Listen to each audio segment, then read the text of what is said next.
Hello everyone.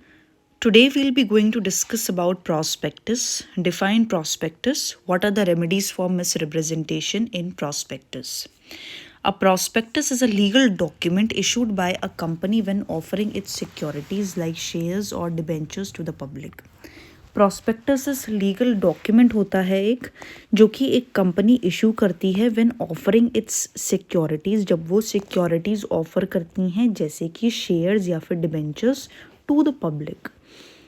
Debenture का मतलब क्या होता है? ये एक type of long term debt instrument होता है जो कि इशू करती है companies to borrow money from the public. So prospectus provide करता है potential investors with detailed information. ये पोटेंशियल इन्वेस्टर्स प्रोवाइड करता है डिटेल्ड इन्फॉर्मेशन के साथ, जो कि होती है पूरी कंपनी के बारे में, कंपनी की financial health, business model, management and risks, helping them make informed investment decisions.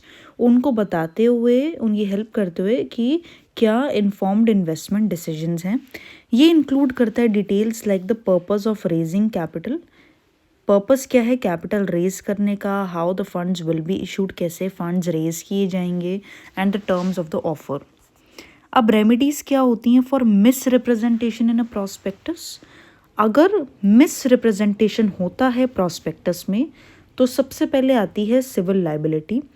If there is a misrepresentation in the prospectus, that is false statement होती है या फिर ओमिशन होता है क्रूशल फैक्ट्स का, तो जो अफेक्टेड इन्वेस्टर्स होते हैं वो स्यू कर सकते हैं कंपनी को और वहाँ के डायरेक्टर्स को फॉर कॉम्पनसेशन।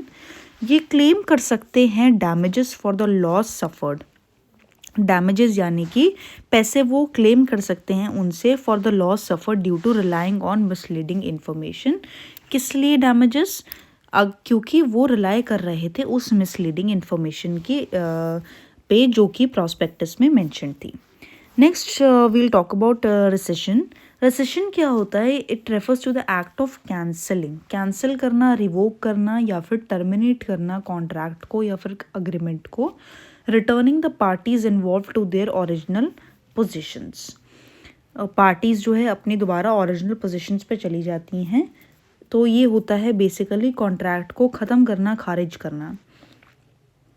इन्वेस्टर्स सीख कर सकते हैं टू रिसाइन द कॉन्ट्रैक्ट, ख़त्म कर सकते हैं कॉन्ट्रैक्ट को, which means they can cancel the purchase of securities, securities के परचेज को वो कैंसिल कर सकते हैं जो कि होते हैं शेयर्स या फिर डिबेंचर्स, और डिमांड कर सकते हैं refund of their investment.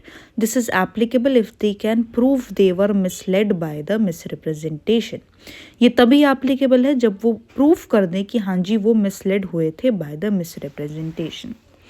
Then we have criminal liability. अगर मिसरिप्रेजेंटेशन फ्रॉडलेंट होती है, एक फ्रॉड होता है, तो इंडिविजुअल्स रिस्पॉन्सिबल होते हैं फेस करने के criminal charges including fines and imprisonment. ये इंक्लूड करता है कंपनी के प्रमोटर्स, डायरेक्टर्स और कोई भी जो कि इन्वॉल्व होता है प्रिपरेशन में ऑफ द प्रॉस्पेक्टस।